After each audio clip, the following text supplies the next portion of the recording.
Hello friends, Directorate of Higher Education is minority girl student কারণে scholarship এর বাবে advertisement দিছে। এই স্কলারশিপ কোন এলিজিবল হ'ব, কোত কেনেকৈ আবেদন কৰিব লাগিব, এই সম্পৰ্কে আজিৰ ভিডিঅ'টোত বিতং আলোচনা কৰা হৈছে। আপোনালোকে প্ৰথমৰ পৰা শেষলৈকে ভিডিঅ'টো স্কিপ নকৰাকৈ চাব, ভিডিঅ'টো শ্বেয়াৰ কৰিব আৰু চেনেলটো সাবস্ক্ৰাইব কৰিবলৈ নাপাহৰিব। So friends, let's start the video. প্ৰথমে আমি চাই লওঁ এই স্কলাৰশিপ লাভ কৰা সকলে সতে কিমান টকা পাব। তো আন্ডাৰ গ্ৰেজুৱেট কোৰ্স কৰি থকা ষ্টুডেন্ট সকলে বছৰি পাব 6000 টকা আৰু পিজি লেভেলৰ ষ্টুডেন্ট সকলে পাব বছৰি 10000 টকা। এতিয়া আমি জানিলো হক এলিজিবিলিটি ক্ৰাইটেৰিয়া সম্পৰ্কে। প্ৰথম কথা হৈছে ষ্টুডেন্ট গৰাকী এগৰাকী গাৰ্ল ষ্টুডেন্ট হ'ব লাগিব, তাই হ'ব লাগিব মাইনৰিটি কমিউনিটিৰ অৰ্থাৎ মুছলিম, শিখ, বুদ্ধিষ্ট, খ্ৰীষ্টিয়ানছ, জৈনছ, পাৰ্চিছ আদি কমিউনিটিৰ পৰা হ'ব লাগিব। তাই হ'ব লাগিব অসমৰ, তাই পাব লাগিব 50% marks in the previous qualifying examinations, অৰ্থাৎ যদি ডিগ্ৰী পঢ়ি আছে তেন্তে হায়াৰ সেকেন্ডাৰী ফাইনেল এক্সামত 50% মাৰ্কস পাব লাগিব, আৰু যদি পিজি কোৰ্স কৰি আছে তেন্তে ডিগ্ৰী এক্সামত 50% মাৰ্কস পাব লাগিব। পিআৰসি জমা কৰাটো ম্যান্ডেটৰি হয়, বাধ্যতামূলক হয়, আৰু পিআৰসি হ'ব লাগিব ডিসি নাইবা এসডিও সিভিলৰ পৰা পিআৰসি সংগ্ৰহ কৰা হ'ব লাগিব। অন্য কোনো সোৰ্সৰ পৰা পিআৰসি সংগ্ৰহ কৰিলে গ্ৰহণযোগ্য নহব। পেৰেন্টছৰ এনুৱেল ইনকাম বছৰি 2 লাখ টকাতকৈ কম হ'ব লাগিব। ইনকাম সাৰ্টিফিকেট ল'ব লাগিব সাৰ্কল অফিচৰ পৰা। অন্য কোনো সোৰ্সৰ পৰা ইনকাম সাৰ্টিফিকেট উলিয়ালে হেয়া গ্ৰহণযোগ্য নহব। সেলফ সাৰ্টিফিকেশন কমিউনিটিৰ ওপৰত লাগিব, অৰ্থাৎ ষ্টুডেন্ট গৰাকী নিজে ডিক্লেয়াৰ কৰিব লাগিব যে তাই কোন কমিউনিটিৰ হয়। ৰেগুলাৰ ষ্টুডেন্ট হ'ব লাগিব। গভৰ্ণমেণ্ট আৰু প্ৰভিন্সিয়েলাইজ কলেজত পঢ়ি থকা ষ্টুডেন্ট হে স্কলাৰশিপৰ বাবে যোগ্য হ'ব। সেন্ট্ৰেল অথবা স্টেট দুই ধৰণৰ ইউনিভাৰ্সিটি বা কলেজত পঢ়ি থকা ষ্টুডেন্ট ইয়াৰ বাবে যোগ্য হ'ব।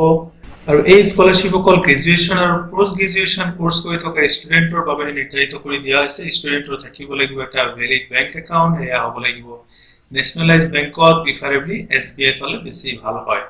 আৰু এই স্কলাৰশিপৰ টকাসমূহ ডাইৰেক্ট বেনিফিট ট্ৰান্সফাৰ মোডত দিয়া হ'ব, অৰ্থাৎ ষ্টুডেন্টৰ একাউণ্টলৈ ডাইৰেক্টলি ট্ৰান্সফাৰ কৰা হ'ব। এবাৰ স্কলাৰশিপ পোৱাৰ পিছত কিমান দিনলৈকে পাই থাকিব বা ইয়াৰ ৰিনিউৱেল হ'ব নে নাই এই সম্পৰ্কে জানি লোৱা হ'ব। স্কলাৰশিপটো ৰিনিউৱেল কৰিব পৰা যাব যেতিয়ালৈকে একেটা কোৰ্স আৰু একেখন ইনষ্টিটিউটত পঢ়ি থাকিব, তেতিয়ালৈকে ৰিনিউৱেল হৈ থাকিব। স্কলাৰশিপ ৰিনিউৱেল কৰিবলৈ হ'লে ষ্টুডেন্ট গৰাকীৰ প্ৰয়োজন হ'ব ইনষ্টিটিউটৰ পৰা ৰিকমেণ্ডেশ্যন সাৰ্টিফিকেট, আৰু এই ৰিকমেণ্ডেশ্যন সাৰ্টিফিকেট যদি লাভ কৰিব লাগে তেন্তে ষ্টুডেন্ট গৰাকী লাগিব 50% মাৰ্কস ইন দা প্ৰিভিয়াস এক্সামিনেশন, অৰ্থাৎ সেকেন্ড ইয়াৰত গৈ যেতিয়া স্কলাৰশিপ ৰিনিউৱেল কৰিব বিচাৰিব তেতিয়া ফাৰ্স্ট ইয়াৰত 50% মাৰ্কস পাব লাগিব, আৰু ফাৰ্স্ট ইয়াৰ গোটেই বছৰটো তেওঁৰ কমসে কম 75% এটেন্ডেন্স ক্লাছত থাকিব লাগিব। যদি ইনষ্টিটিউটৰ কোনো ডিসিপ্লিন তাই ভংগ কৰিছে তেন্তে তাইৰ স্কলাৰশিপ সাসপেন্ড হৈ যাব পাৰে, অৰ্থাৎ কেনসেল হৈ যাব পাৰে। আনহাতে যদি কিবা ফলছ ডকুমেন্ট, ফলছ স্টেটমেন্ট প্ৰভাইড কৰি স্কলাৰশিপ লাভ কৰিছে তেন্তে তাই স্কলাৰশিপ সাসপেন্ড হ'ব আৰু স্কলাৰশিপৰ বাবে লাভ কৰা টকা ৰিকভাৰি কৰিব লাগিব। এপ্লাই কিদৰে কৰিব? এয়া হৈছে ডিৰেক্টৰেট অফ হায়াৰ এডুকেশ্যনৰ ৱেবছাইট হয়। এই ৱেবছাইটত গৈ আপুনি এপ্লাই কৰিব লাগিব। এপ্লাই কৰাৰ ডেট হৈছে 6 ছেপ্টেম্বৰৰ পৰা 3 অক্টোবৰলৈ। ইয়াৰ মাজতে আপুনি যিকোনো দিনত এপ্লাই কৰিব পাৰিব। এপ্লাই কৰাৰ পিছত এপ্লিকেশ্যনৰ প্ৰিন্ট আউট ল'ব, আৰু সেইখন আপোনাৰ নিজৰ যে ইনষ্টিটিউট, কলেজে হওক বা ইউনিভাৰ্সিটি হওক তাত আপুনি প্ৰয়োজনীয় ডকুমেণ্টৰ সৈতে সাবমিট কৰিব। ইনষ্টিটিউটে ডকুমেণ্টবোৰ কালেকশ্যন কৰাৰ পিছত সেইখিনি ইনষ্টিটিউটৰ ফালৰ পৰা যি কমিটি বনাই দিয়া হৈছে সেই কমিটিয়ে সকলোবোৰ এপ্লিকেশ্যন চালি জাৰি চাই এপ্ৰুভ কৰিব, এটা এপ্ৰুভ লিষ্ট বনাব, আৰু সেই লিষ্টখন ডিৰেক্টৰেট অফ হায়াৰ এডুকেশ্যন যেটো কাহিলিপাৰাত আছে তাত 10 অক্টোবৰৰ ভিতৰত পজিটিভলি সাবমিট কৰিব লাগিব। সো এটা ষ্টুডেন্টে যেতিয়া স্কলাৰশিপৰ বাবে এপ্লাই কৰিব তেতিয়া তেওঁৰ এই ডকুমেণ্টসমূহৰ প্ৰয়োজন হ'ব, আৰু এই ডকুমেণ্টবোৰ স্ক্যান কৰি ল'ব লাগিব, তেতিয়া এপ্লাই কৰিবলৈ বহিব পাৰিব। সো প্ৰথমতে ষ্টুডেন্ট গৰাকীৰ প্ৰয়োজন হ'ব পিআৰসি, আৰু পিআৰসি ল'ব লাগিব ডিসি নাইবা এসডিও সিভিলৰ পৰা। অন্য কোনো সোৰ্সৰ পৰা যদি পিআৰসি সংগ্ৰহ কৰে তেন্তে সেই পিআৰসি গ্ৰহণযোগ্য নহব। ইনকাম সাৰ্টিফিকেটৰ প্ৰয়োজন হ'ব স্ক্যান কপিৰ, যেটো ইস্যু কৰা হ'ব লাগিব সাৰ্কল অফিচৰ পৰা। অন্য কোনো সোৰ্সৰ পৰা ইনকাম সাৰ্টিফিকেট গ্ৰহণ কৰিলে হেয়া গ্ৰহণযোগ্য নহব। বৰ্তমান পঢ়ি থকা ইনষ্টিটিউটৰ পৰা সাৰ্টিফিকেটৰ প্ৰয়োজন হ'ব। লগতে প্ৰয়োজন হ'ব final marksheet of last qualifying examination, অৰ্থাৎ যদি ডিগ্ৰী পঢ়ি আছে তেন্তে হায়াৰ সেকেন্ডাৰী ফাইনেল এক্সামৰ মাৰ্কশিট লাগিব, আৰু যদি পিজি কৰি আছে তেন্তে ডিগ্ৰীৰ ফাইনেল এক্সামৰ মাৰ্কশিট লাগিব। ইয়াৰ উপৰি ষ্টুডেন্ট গৰাকীৰ প্ৰয়োজন হ'ব ফটোগ্ৰাফ আৰু সিগনেচাৰৰ স্ক্যান কপি। এটো হৈছে ডিৰেক্টৰেট অফ হায়াৰ এডুকেশ্যনৰ ৱেবছাইট। এটো ওপেন কৰাৰ পিছত আপুনি তলৰ ফালে এপ্লাই ফৰ স্কলাৰশিপত ক্লিক কৰিব। ক্লিক কৰাৰ পিছত আপুনি এটো পেজ পাব, য'ত আপুনি কিছুমান বটন পাব, যেনে স্কলাৰশিপৰ eligibility, how to apply, register now, apply now, প্ৰয়োজনীয় সকলো ডিটেইলছ এন্টাৰ কৰি আপুনি আপোনাৰ এপ্লিকেশনটো কমপ্লিট কৰিব লাগিব সো স্কলাৰশ্বিপ এলিজিবিলিটিত ক্লিক কৰাৰ লগে লগে এটো পেজ পাব যত স্কলাৰশ্বিপ পাবলৈ হলে গাৰ্ল ষ্টুডেন্ট গৰাকী কি এলিজিবিলিটি থাকিব লাগিব ইয়াত আছে আপুনি পজ কৰি ভিডিওটোৰ পৰা সকলো এলিজিবিলিটি ইয়াৰ পৰা চাই লব পাৰে এতিয়া আমি হাউ টু এপ্লাই ক্লিক কৰিম সো হাউ টু এপ্লাই টেবত আপুনি যেতিয়া ক্লিক কৰিব তেতিয়া এপ্লাই কি দৰে কৰিব ইয়াত সকলোখিনি বস্তু দিয়া আছে সো এই সম্পৰ্কে আগত আলোচনা কৰাইছে হেতু আমি ৰিপিট নকৰো আপুনি ভিডিওটো পজ কৰি সকলোখিনি বস্তু চাই লব পাৰে সো फ्रेंड्स এপ্লাই কৰিবলৈ যোৱাৰ আগতে আপুনি কৰিব লাগিব অনলাইন ৰেজিষ্ট্ৰেচন সো ৰেজিষ্ট্ৰেচন কেনেকৈ কৰে চাওক ইয়াৰ বাবে আপুনি ক্লিক কৰিব লাগিব ৰেজিষ্টাৰ নাও টেবত ৰেজিষ্টাৰ নাও টেবত যেতিয়া আপুনি ক্লিক কৰিব তেতিয়া এনেকুৱা ধৰণৰ পেজটো ওপেন হ'ব ইয়াত আপুনি দিব লাগিব এই বক্সটো দিব লাগিব আপুনি আপোনাৰ ইমেইল আইডি আপোনাৰ ফাৰ্স্ট নেম যদি মিডল নেম আছে ইয়াত দিব আৰু লাষ্ট নেমটো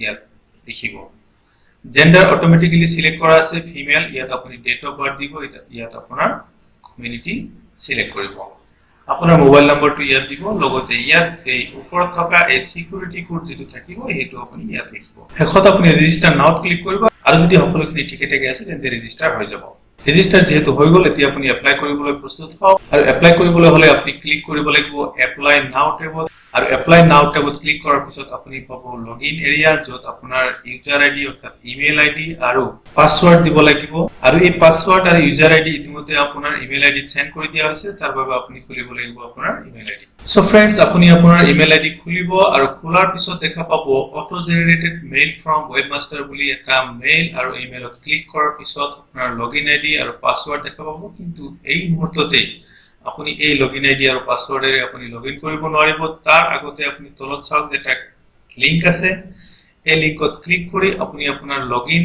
একাউণ্টটো এক্টিভেট কৰিব লাগিব লিংকত ক্লিক কৰাৰ পিছত আপোনাৰ লগইন একাউণ্টটো এক্টিভেশন সাকসেসফুল দেখাব এতিয়া আপুনি লগইন কৰিব পাৰিব তাৰ বাবে আপুনি যাব লাগিব go to home page click কৰাৰ পিছত আপুনি আইডি পাসওয়াৰ্ডেৰে লগইন কৰিব লাগিব আৰু লগইন কৰাৰ পিছত আপুনি পাব এইটো পেজ যত আপুনি এটা সাইড বাৰ পাব আৰু সাইড বাৰ দেখা পাব বহুত কেইটা বটন যেনেকৈ scholarship personal information address information এনেকুৱা বহুত কেইটা বটন পাব আৰু সিৰিয়ালি প্ৰতিটো বটনতে ক্লিক কৰি ইনফৰমেশনটো ভৰাব লাগিব সো ফাৰ্স্ট বটন আছে স্কলাৰশ্বিপ বটনত ক্লিক কৰাৰ পিছত এনেকুৱা পেজটো আহিব যত আপুনি এপ্লাইং ফৰ কিহৰ বাবে আপুনি এপ্লাই কৰি আছে ইউজি নে পিজি সিলেক্ট কৰিব লাগিব আপুনি লগতে স্কলাৰশ্বিপ পাইছিল নে নাই ইয়াত নো বা ইয়েস দিব লাগিব তাৰ পিছত আপুনি কনফাৰ্ম মাৰিব কনফাৰ্ম বটনত ক্লিক কৰাৰ পিছত এনেকুৱা পেজ আহিব যত আপুনি নেক্সট মাৰি নেক্সট পেজত গুচি যাব নেক্সট পেজত যোৱাৰ পিছত ভৰাব লাগিব পাৰ্সোনাল ইনফৰমেশন যত ক্যান্ডিডেটৰ first name middle name last name ভৰাব লাগিব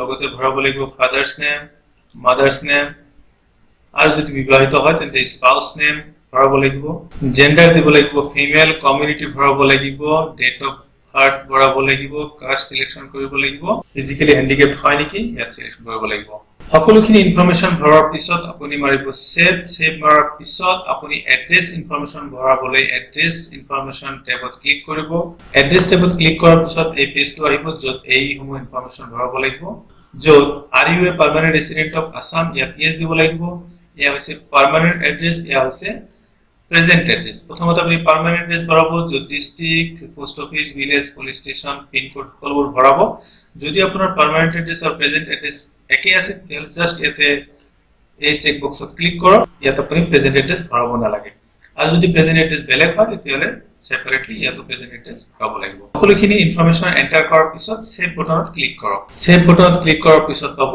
এইটো পেজ যত আপুনি ইনষ্টিটিউচনৰ নাম ভৰাব লাগিব ইনষ্টিটিউচনৰ কন্টাক্ট নম্বৰ ভৰাব লাগিব ৰোল নম্বৰ ভৰাব লাগিব পঢ়ি থকা class address of the institution name of the course duration of the course লগতে date of admission in the course ভৰাব লাগিব তাৰ পিছত save button so educational information পেজত পাব name of examples name of board university year of passing class marks obtained total marks or percentage এইখিনি কৰাৰ পিছত আকৌ save buttonত ক্লিক কৰিব তাৰ পিছত bank information ভৰাব তেতিয়া bank information টেবত ক্লিক কৰিব bank information পেজত আপুনি বেংকৰ নাম দিব bank account number দিব বেংকৰ ব্ৰাঞ্চৰ নাম IFSC কোড ফ্যামিলি ইনকাম।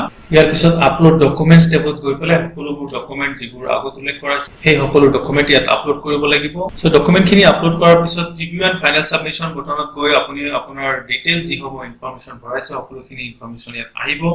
ইয়াত কোনো ইনফৰমেশন এতিয়া দেখুৱা নাই কাৰণ মই কোনো ইনফৰমেশন ভৰোৱা নাই, যাৰ কাৰণে প্লেচটো ব্লেংক আহিছে। এই সকলোখিনি কৰাৰ পিছত আপুনি ফাইনেল সাবমিট মাৰিব। সো মোৰ ইয়াত ফাইনেল সাবমিশন বটনটো অহা নাই কাৰণ মই কোনো ইনফৰমেশন ইয়াত এন্ট্ৰি কৰা নাই। সাবমিট মাৰাৰ পিছত আপুনি ডাউনলোড বটনত গৈ পেলাই আপোনাৰ এপ্লিকেশনটো আপুনি ডাউনলোড কৰি ল'ব আৰু সেই এপ্লিকেশনটোৰ লগত অন্য ডকুমেন্ট এটাচ কৰি আপুনি আপোনাৰ ইনষ্টিটিউটত জমা কৰিব। সো ফ্ৰেণ্ডছ, এইখিনি আছিল আজিৰ ভিডিঅ'। যদি ভিডিঅ'টো ভাল লাগিছে তেন্তে লাইক, কমেন্ট আৰু শ্বেয়াৰ কৰিব আৰু সাবস্ক্ৰাইব কৰিবলৈ নাপাহৰিব।